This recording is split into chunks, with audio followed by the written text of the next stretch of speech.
Te Vasudevaya. Om Namo Bhagavate Vasudevaya. Om Namo Bhagavate Vasudevaya. Narayanam Namaskritya Naram Chaiva Narottamam Devim Saraswatim Vyasam Tato Jayamudirayet. Nashtaprayeshu Bhadreshu Nityam Bhagavata Sevaya Bhagavati Ruttama Bhaktir Bhavati Naishtiki Krishnaya Vasudevaya Devaki Nandanaya Ch Nanda Gopa Kumaraya Govindaya Namo Namaha. Reading from Canto 10, Srimad Bhagavatam, chapter 22 and verse 12.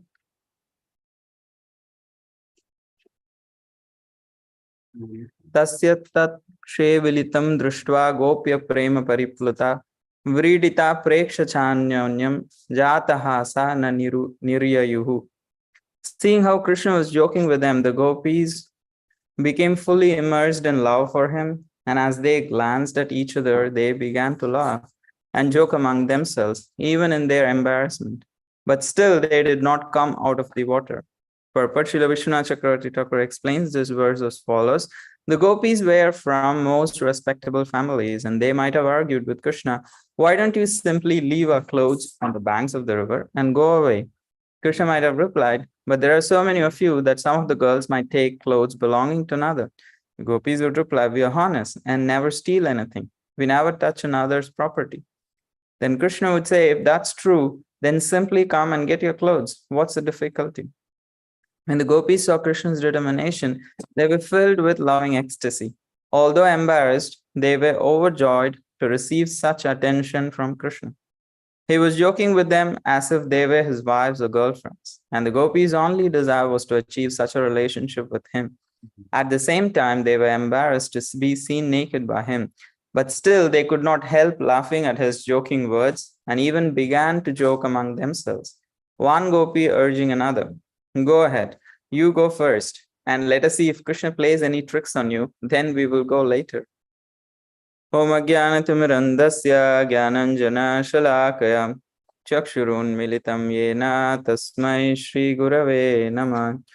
Shri Chaitanya Manobhishtam Stapitam Yena Bhutale Swayam Rupa Kadamahyam Dadati Swapadantikam Vandeham Shri Guru Shri Yuta Padakamalam Shri Gurun Vaishnavamsha Shri Rupam Sagarjatam Sahagana Raghunathanvitam Tam Sajivam Sadvaitam Savadutam Parijana Sahitam Krishna Chaitanya Devam Shri Radha Krishna Padan Sahagana Lalita Shri Vishakan Vitamsha He Krishna Karuna Sindho Dinabandho Jagatpate Gopesha Gopika Kanta Radha Kanta Namostute Tapta Kanchana Gaurangi Radhe Vrindavaneshwari Vrishabhanu Sute Devi Pranamami Haripriye Vancha Kalpatarubhyascha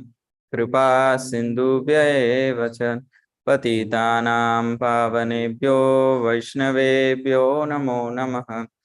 Jai Shri Krishna Chaitanya Prabhu Nityananda Shri Advaita Gadadhar Shri Vasadi Gaura Bhakta Vrinda Hare Krishna Krishna Krishna Hare Hare Hare Rama Rama Rama Hare Hare. So reading the translation again, seeing how Krishna was joking with them, the gopis became fully immersed in love for him. And as they glanced at each other, they began to laugh and joke among themselves, even in their embarrassment. But still, they did not come out of the water. So continuing in this chapter where Krishna is stealing the garments of the gopis, we have heard from many speakers in the past, like various aspects. So I'm just going to reiterate most of it. So here Srimad Bhagavatam is presenting conception of the absolute truth. It begins with Janmadi Asyataha. The Srimad Bhagavatam itself begins. What is the subject matter of this particular book? When Vyasadeva begins the first verse, he he writes about the subject matter of the book. He says, Janmadi asya yato anvayadi tarataschaarteshu abhigya swarat tene brahma hridaya adi kavaya muhyanti yat suraya tejo vari mridam yatha vinimayo yat atra sargo amrusha dhamna svena sada nirasta kuhakam satyam param dhimahi. He says the subject matter is satyam param dhimahi, the supreme absolute truth. And who is he? From whom everything emanates, from whom, by whom everything is maintained and by whom everything is destroyed, in whom everything goes back and rests. So in this way, he gives various attributes to the supreme absolute truth. He also says that even great sages and the demigods are bewildered by him, but he never gets bewildered. So these are the pastimes in the pages of Srimad Bhagavatam, which actually shakes up a normal person. If they have a conception of God, and Bhagavatam tests, okay, what is your conception of God? What do you think is Godhead is? Supreme absolute truth. What do you think is? People have their own conceptions, but Srimad Bhagavatam challenges those conceptions. So it begins with the verse that how the supreme absolute truth is manifesting in three features: Brahman, Paramatma, and Bhagavan. Vadanti tattva vidastatvam yad jnanam advayam brahmeti paramatmeti bhagavaniti shabdyate. So Srimad Bhagavatam does explain how the Supreme Lord is all pervasive in the form of Brahman. And it also explains how the Lord is present within the heart as Paramatma. So in the first 9 cantos, Bhagavatam or Shukadeva Goswami or Vyasadeva or Sutta Goswami, they actually take care to build all these other conceptions of Godhead very, very carefully. If somebody has really understood those things and realized those things, then they will not be bewildered hearing these pastimes of Krishna. So that is the idea, how it is woven. So the first 9 cantos present the greatness of Krishna in his various aspects, as Brahman, as Paramatma, and also as various incarnations. Throughout the first 9 cantos, we see so many incarnations. We saw the incarnation of Varahadev, Narshingadev, Kurmadev, or Vamanadev, all kinds of avatars like Lord Ram, Lord Parashuram. We saw all the various manifestations of the Supreme Lord, various incarnations of the Supreme Lord, and all kinds of avatars. We saw about Manvantara avatars, we saw about Yuga avatars, we saw about the Dasha avatars, from most of them. So how Krishna as the absolute truth manifests various incarnations. It is said in the first canto, Avatara hi asankyeha, means you just cannot count the number of incarnations. How from a stream there may be so many rivulets, it's so difficult to count all of them. So even that could be counted. But the avatars that is manifesting from the Supreme Lord, they're just like infinite. Avatara hi asankyeha. And then they say, okay, the incarnations may be so many, but ete chamsha kala pumsa krishnastu bhagavan swayam indrari vyakulam lokam hridayanti yuge yuge. However, Krishna is that Supreme Lord from whom all these incarnations come. In order to actually establish indrari vyakulam lokam, when the demigods are like bewildered because demonic forces have taken up, to establish dharma he comes. What is the purpose of Krishna's appearance that he gives in the Bhagavad Gita? He says, Paritranaya sadhunam vinashaya cha dushkrutam dharma samstapanartaya sambhavami yuge yuge. He's saying dharma samstapanartaya, for the sake of establishing dharma I come again and again. And here is what Krishna is doing, stealing the garments of gopis. Wow, what a great dharma that he is setting for everyone to follow. So what is that? How do we reconcile this difference? That the Supreme Lord who comes to establish dharma is doing certain things which does not look like morality. So, and in the various other incarnations, he gives so many teachings, not just as personally as Krishna, but he in the other incarnations also, he gave so many teachings. And Srimad Bhagavatam itself condemns mundane sex from the very beginning.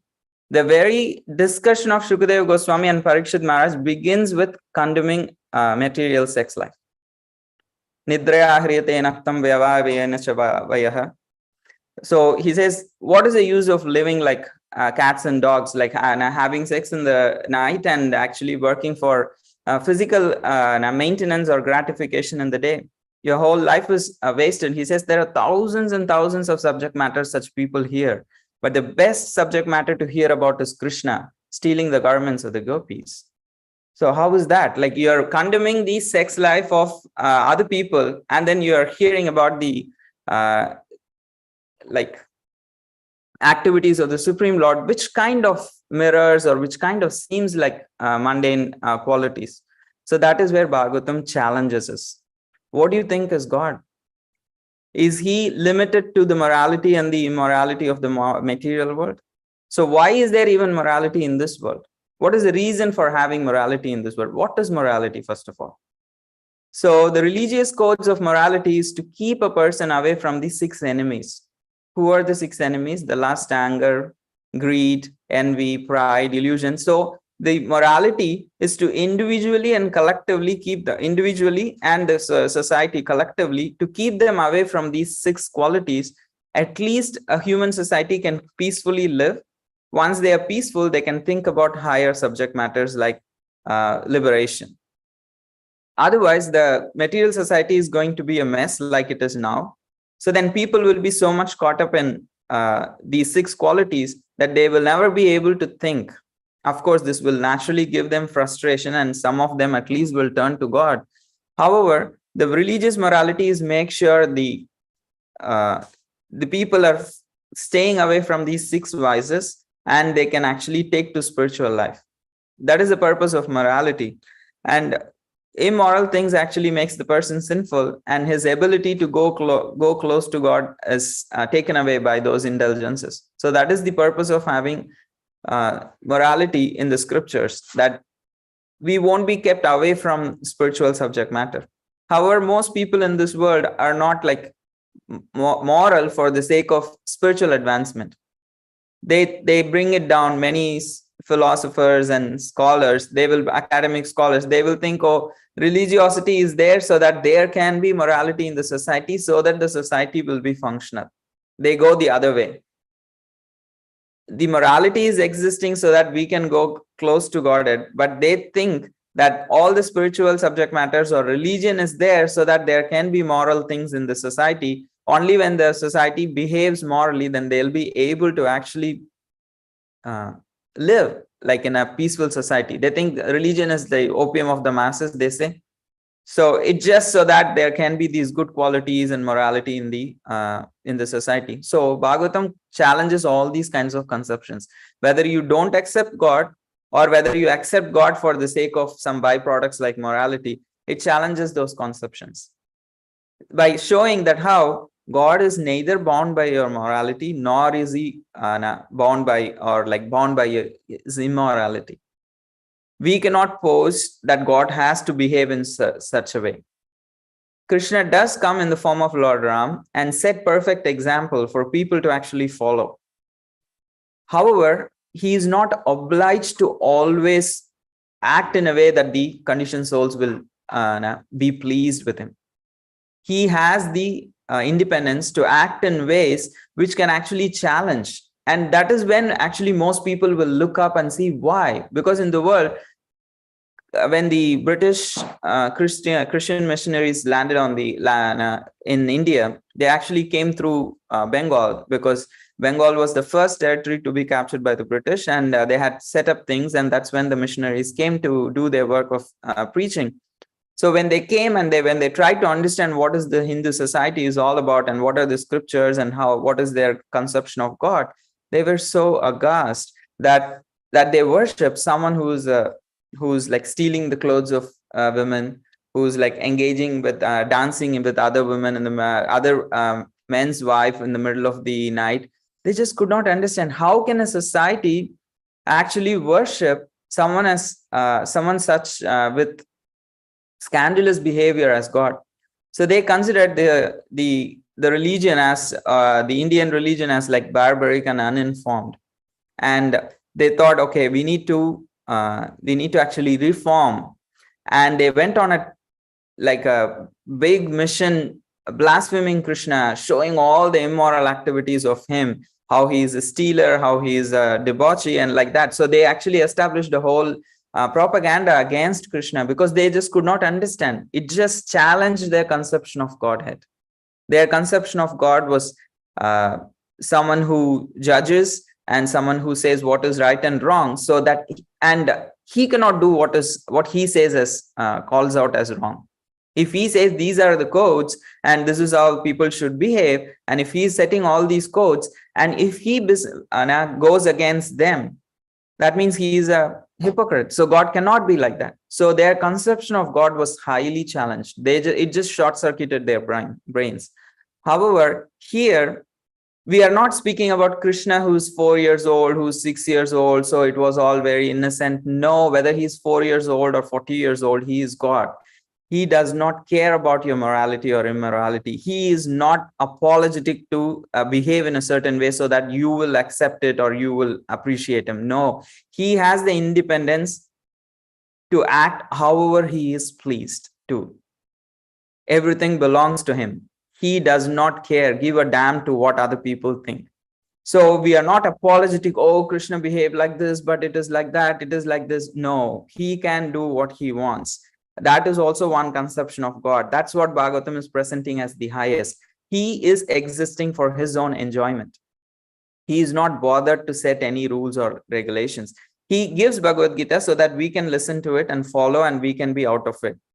However, he is not bound to act in the same way, because usually people think, oh, he gave the teachings, so he should also be following the teachings. Yeah, that's right for the human beings. You can sue a president if he is cheating with a secretary. However, it does not work like that with God. He is not bound by the rules of this world. You and me cannot do anything even if we want to.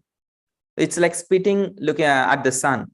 It will eventually fall on us and like contaminate us. It will be a shame on us. So Bhagavatam is presenting this highest conception of Godhead, who does not care, who can do whatever he wants. He is on a different platform. That's when we can be shaked up to understand we are on a material platform. We are bound by the three modes, but Krishna is free. He is on the spiritual platform. He is free from the three modes. He cannot be influenced by the three modes. That particular teaching will come out when we hear these kind of things, which actually challenges our faith. So that is why Srimad Bhagavatam has carefully crafted from the beginning, presenting the various conceptions of Godhead very, very systematically, and has time and again condemned material sex life. Just in the 9th canto, the previous canto, most of you have been hearing regularly, the previous canto, it spoke about the Pururuva and Urvashi's pastime. It completely showed the shallowness of material sex life, the superficialness of the material sex life. And it showed about Yayati, it showed about Shaubari Muni. Everywhere, in every canto, Shukadeva Goswami is like condemning material sense gratification, or Sutta Goswami is condemning material sense gratification. So they have been very systematically establishing these things in order for us to not get bewildered and understand Krishna in the proper perspective when we come to the 10th canto. Because 10th canto is not dealing with the supremacy of Godhead. It is dealing with the sweetness of God. So here the gopis and Krishna are exchanging sweetness. That is not on a material platform. That's completely on a different platform.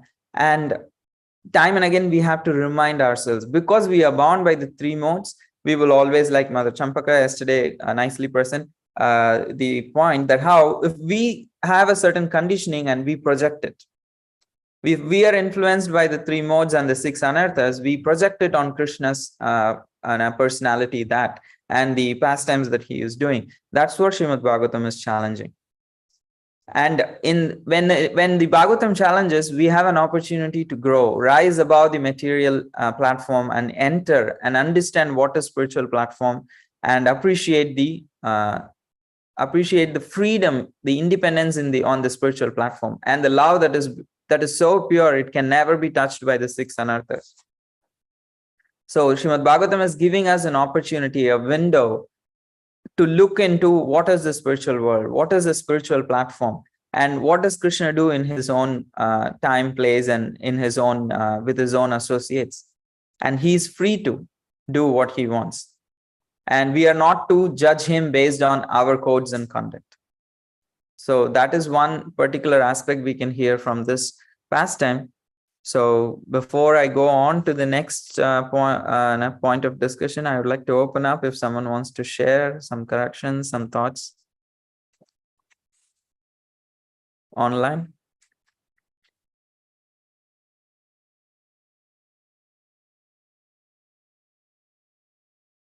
There is. Hare Krishna, Prabhu. Hare Krishna, William ji. I'm so grateful that this discussion is continuing because it's a very delicate discussion, and can be very confusing to people who are not Krishna conscious. So I'm very grateful to Krishna that he's allowed the Bhagavatam class to continue on this discussion. You know, repetition is so good. We need repetition. So I just want to say thank you. Hare Krishna. Thank you. Mother Andrea. Hare Krishna, Gaura Sharan Das Prabhu. Thank you so much for this class. And thank you for addressing it just like Shampakalata Saki Devidasi Prabhu did yesterday in terms of like addressing the things that might confuse us, especially in terms of the aspects of the 6 enemies, which Ananda Manjari, she wrote them down again in the chat. But there's one that gives me a little bit of confusion, which is illusion. I'm not sure how to understand that one. So if you could clarify that a little bit more, maybe give an example, I'd really appreciate it. Thank you so much. Illusion is to actually not something which does not exist, but the other meaning of illusion is also to understand something as another thing. So like we see a rope and then understand it as snake. So that is called as illusion. The rope exists, the snake exists somewhere else, but we are mistaking this. So similarly, the living entity looks at the body and thinks himself. That is the basis of all illusion. So it does not understand when it looks at the body, okay, there is a soul inside and that's what is activating. It's very, very implicit for us to immediately identify with the body. That's the basis of all illusion. And coming from that, we have so many other illusions. We look at various things and consider them as happiness, although they don't give happiness. Say, for example, in the whole world is assuming that money is the source of happiness. However, it is not scientific. But we all assume and we all very strongly believe. So in this way, there are multiple things that come from, but the basis of all illusion is misidentifying the soul and the body.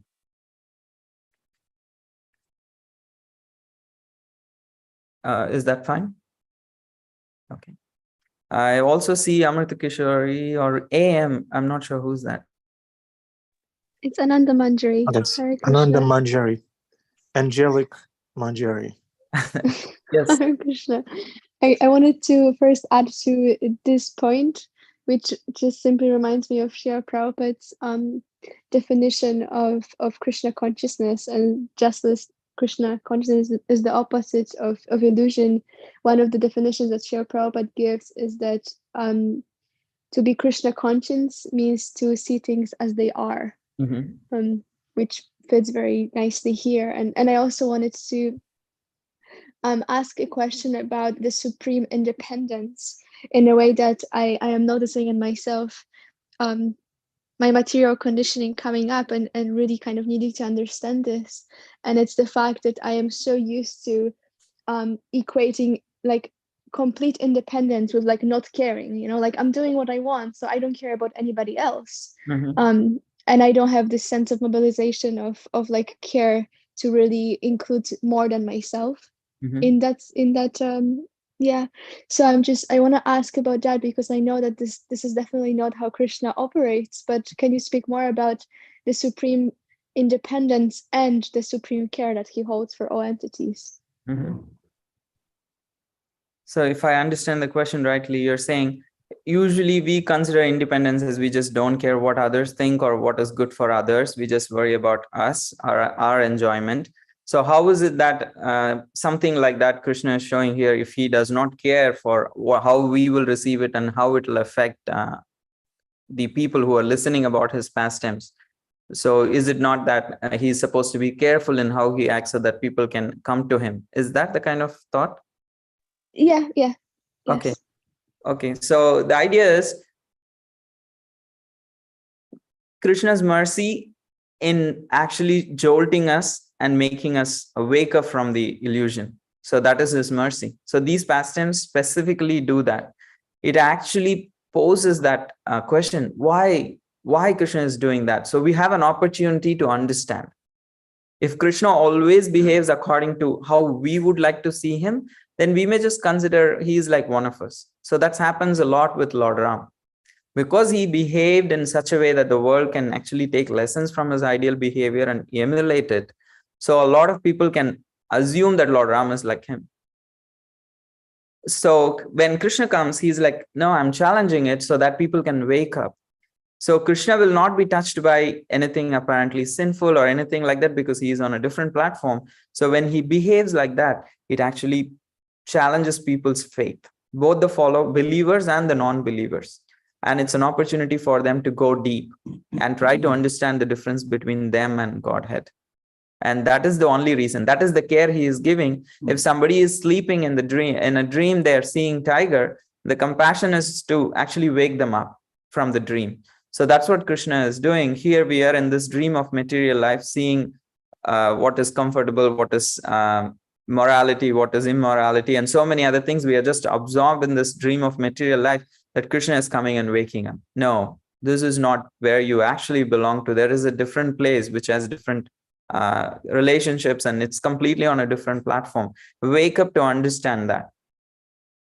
So these pastimes, why Srimad Bhagavatam is very carefully keeping the 10th canto in its particular place and discussing these pastimes at this juncture, is it has carefully crafted the idea of Godhead and the philosophy and what is material and what is spiritual. Everything it has been teaching us like sequentially. And that is when finally it is also showing, yes, you don't think always God has to follow your rules and regulations. He can even actually act in apparent ways that are apparently different from your morality and immorality, because he is on a different platform. So that truth, for it to come out, these kind of pastimes needs to be discussed, and Krishna is free to, in that sense, he's caring for us because he is like showing what he does in his privacy. I'm not sure if it fully addresses your question. Thank you so much. It does. And I feel like I just want to add of, again, how unconceivable it is. Because it's like, for me, again, to kind of be in a state of flow that like Krishna represents, of like really reciprocating with all the devotees and having his pastime is a very beautiful state of like play. And yet in the material world, it's just like, it's impossible to both, hold the well-being of everybody and to be in a state of flow. And he is fully able to tap into that and do everything for the pleasure of the devotees, which is just truly incredible. So thank you so much for answering the question. It does bring me more faith. Thank you. And there's one. Mother Andrea? Yes, I'm so sorry. I have a follow-up question.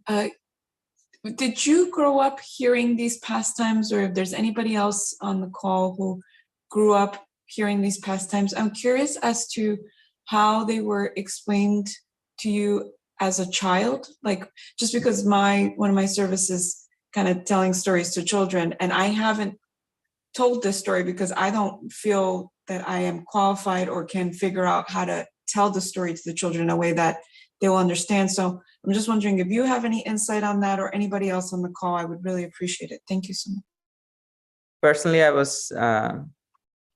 I did not hear anything much about Krishna growing up. I knew Krishna, we worshipped. South India is very unreverenced place. We went to temple, worship, but never discussed any of these things. I did like sing bhajans, all those things which spoke about these pastimes, but never like it was like a dissonance, like a you don't connect with what you're doing. It's like religiosity pretty much. I think it was good and bad in both some ways. So if there's anybody in the call who wants to add, like I see Sharmila, Jeffrey, Krishnadaya Prabhu. Hare Krishna. Yes, I grew up, I'm a Vaishnava by birth. I'm a Madhva by birth, and I have grown up listening to all Krishna's pastimes.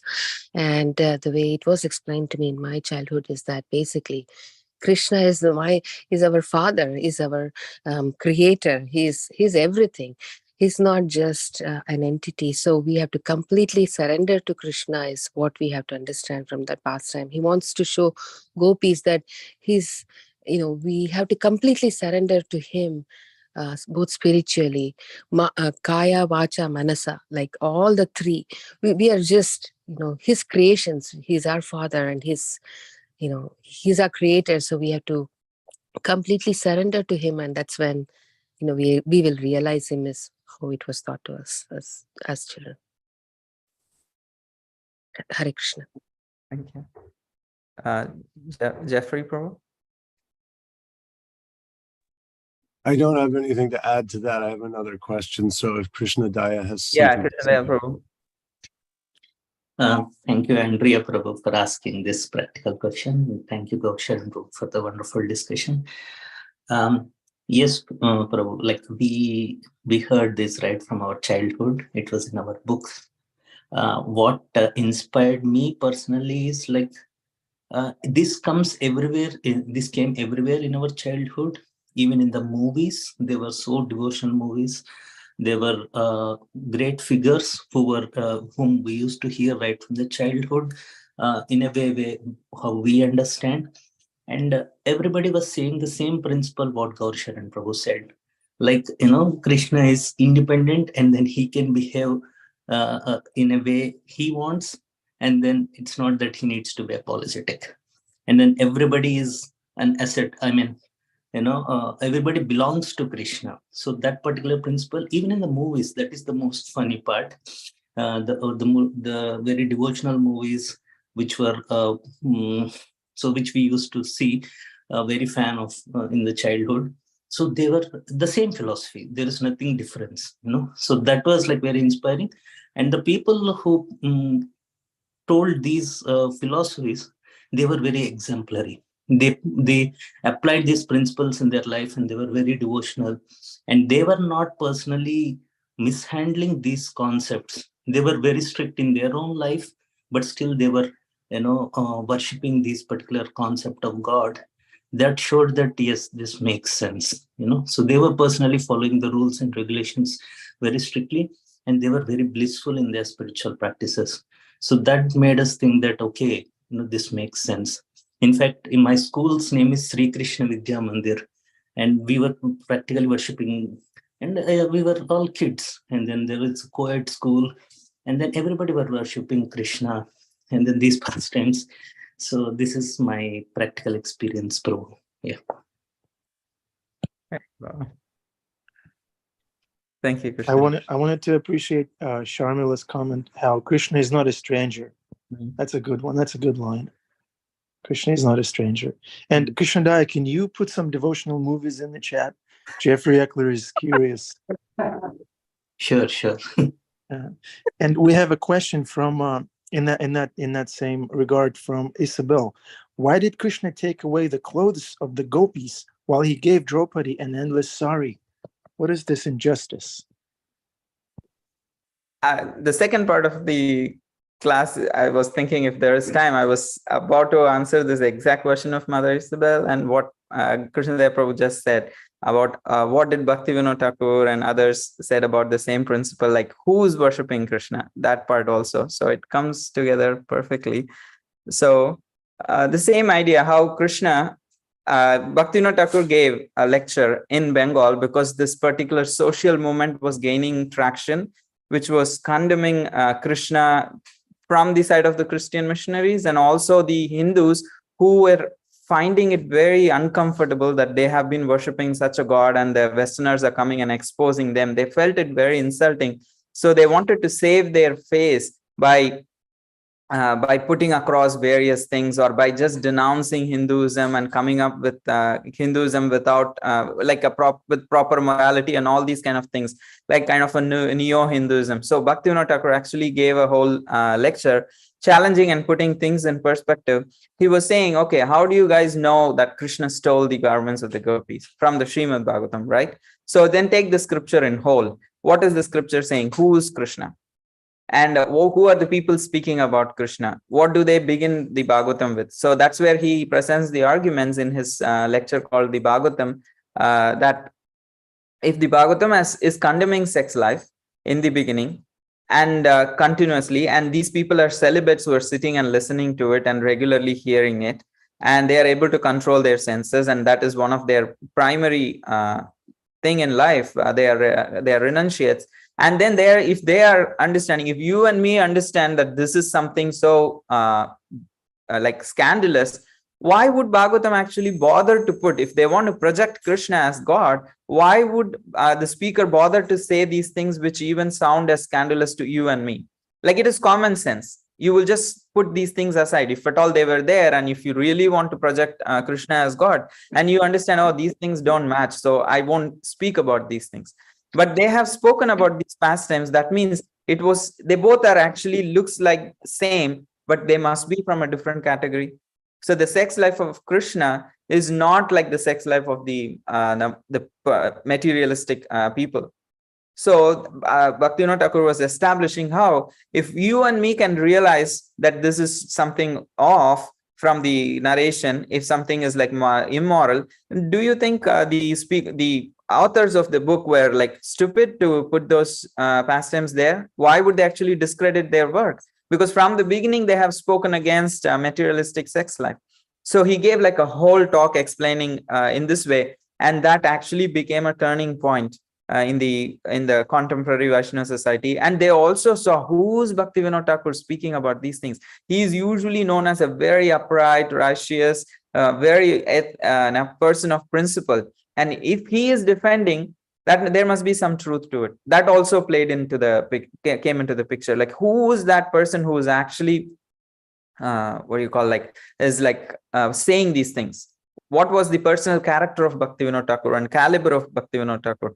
So that actually convinced a lot of intellectual people to give away their doubts against Krishna, like leave their, not be so doubtful of Krishna's pastimes.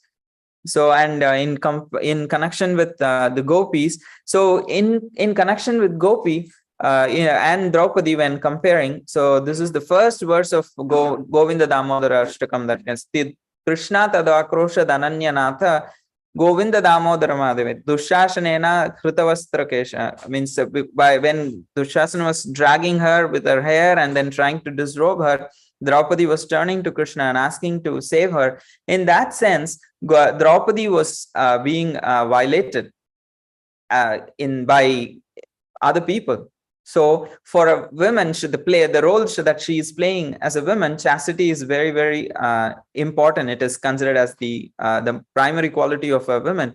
And here she is being, again, you can see the same principle, chastity is there, but she is married to 5 people.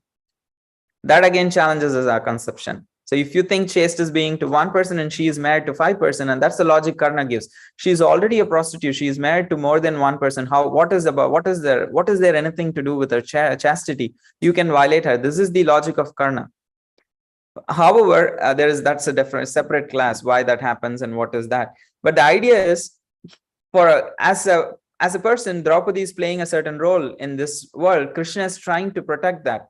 But with the gopis, they are also not, and Krishna is their husband with the gopis. Krishna is not someone else, but Draupadi was being disrobed not by her husband or anything, not in the privacy, but in public by someone who's not supposed to do that. But here Krishna is doing this particular pastime in privacy, and also he is their husbands, and he is having a conjugal relationship with the gopis. So it is very different. The rasa is different. And here Krishna is like a father trying to protect her daughter. But here Krishna is trying to have a conjugal relationship with his wife or a girlfriend. So the rasa is completely different. Isabel, is that like, does answer your question? Yes, it does. Thank you, Prabhu. Thank you. Yeah. I see two hands. One is Bhima Prabhu, one is Krishna Daya Prabhu. However, Adi Purush Prabhu wanted to speak before some time. So I would like to just give him first and then others can continue. I have to go on the altar. So take over the class. Grantraj Srimad Bhagavatam ki jai. Srila Prabhupada ki jai. Nitai Gaura Premanande Hari Gaura Vachikapatra Vashipati. Okay, Hare Krishna. Glory to Prabhupada. I don't know if you can hear me. Can anybody hear this? Yeah, we can hear you. Yeah, yeah, such a brilliant class with such a perfect presentation. Hard to, do anything but reflect the important points that what Krishna does might seem to be what an ordinary immoral person is doing, but in this case, it's not. His motivation, even for killing, is for the benefit of others. You give the example of a police officer who's speeding to apprehend somebody who's breaking the law, or even a soldier who's killing someone, or an officer of the law who's killing to protect an innocent person. So it's killing, but it's not selfish. So there's logic that can carry us so far, and then there's something that's beyond logic. Even an ordinary traffic officer at the stoplight, red light, you stop, green light, you go, but there's exceptions. Oh, here comes an ambulance. Oh, here comes a fire truck. Or here's someone, they're bringing an injured person or a girl who's about to have a baby to the hospital. So even though the light is red, in this case, it's appropriate to not go just by the rules, but see, this is an extraordinary circumstance. So Krishna is perfect. It's 8 o'clock. I hear somebody saying 8 o'clock. The computer is saying 8 o'clock. The deities are not actually late, but the pujaris are late. So we have a little breather. Maybe Bhima would like to say something. Go right ahead, please. I don't know how to. Bhima, you have your hand up? Haribol. Haribol. Can I be heard okay? Yes, very good. Just a short note. I think that Prabhu said it best when he says Krishna doesn't give a damn what you think about him. Really, I mean, the whole conception of God means two things. Many things, but most importantly, omniscient, which means he already knows us. He knows our very thoughts, whether these thoughts are immoral or divine. He already knows us nakedly through and through. So this idea that somehow this is an immoral action, God is God. God knows everything. He knows our heart. So already the fallacy that Krishna is performing some activity that isn't already, by his very nature as being God, already he is aware of these things. He's aware of our every single thought that we ever had. So we already stand naked before him. We just have to understand that we do. That will also help us keep us from our immorality. If we really thought that Krishna was watching us, that Krishna was in our heart at every moment, then we probably wouldn't do half the stuff. If we really realized that Krishna was in our heart, then we wouldn't do half the stuff that we do. And in that nature, Krishna is omnipotent. And that means, as Sharan said, he can do what he damn well pleases. And our problem is, and the reason why we're in this material world, is because we have some envy of that. We don't want Krishna to do what he damn well pleases, because we think we want to do what we damn well please. And that's the whole thing in a nutshell. And that's why we have a problem with Krishna doing what he damn well pleases, which is to play his flute, which is to attract all the souls of the universe. Hare Krishna. Aye. Thank you, Bhima Prabhu. Great points.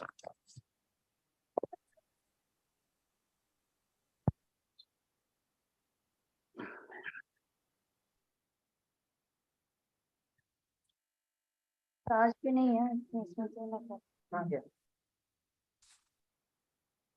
just one minute.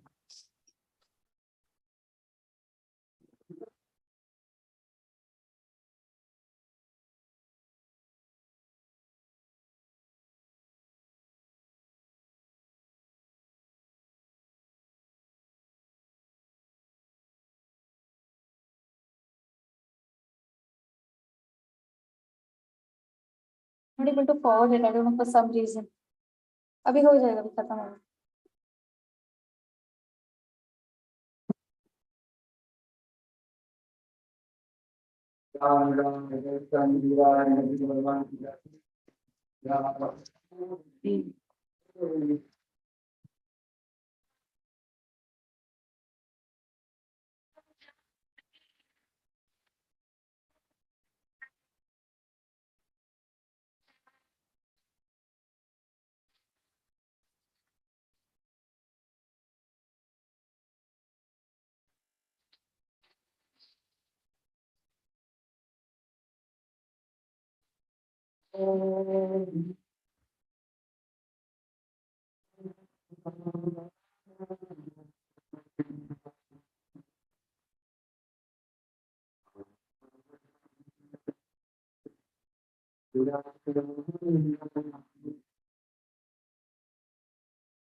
All right. Thank you very much, dear devotees. Great class by Gaura. Everybody's appreciating the depth and the knowledge that Gaura Prabhu has. He's the right person to guide us through the pages of Srimad Bhagavatam, 10th canto especially. Thank you, Bhima Prabhu, for your wisdom. Really nice points. William Prabhu, nice seeing you. Vinisha, Hare Krishna, Amrita Kishori Didi. Amrita Kishori, you look very philosophical. You're probably thinking of Krishna. Yeah. Sundaranandaji, Andrea, Isabel. Great question, Isabel. Papi C, Sasha Lee, Yogeshwari, Suzanne, Krishnadaya, Prabhu. Yeah, this is what happens when you watch devotional movies. You become like Krishnadaya Prabhu. Kartik, Priti Chaturvedi, Pink Yogi. Pink Yogi is going to post some devotional pictures tomorrow, movies tomorrow in the chat. Thank you, Pink Yogi. Hemangi, thank you for your comment. Dana Krishna's Radharani. Henry Prabhu from the Parallel Universe. Sharmila. Thank you very much, everybody. See you again tomorrow. Shrimad Bhagavatam only goes deeper.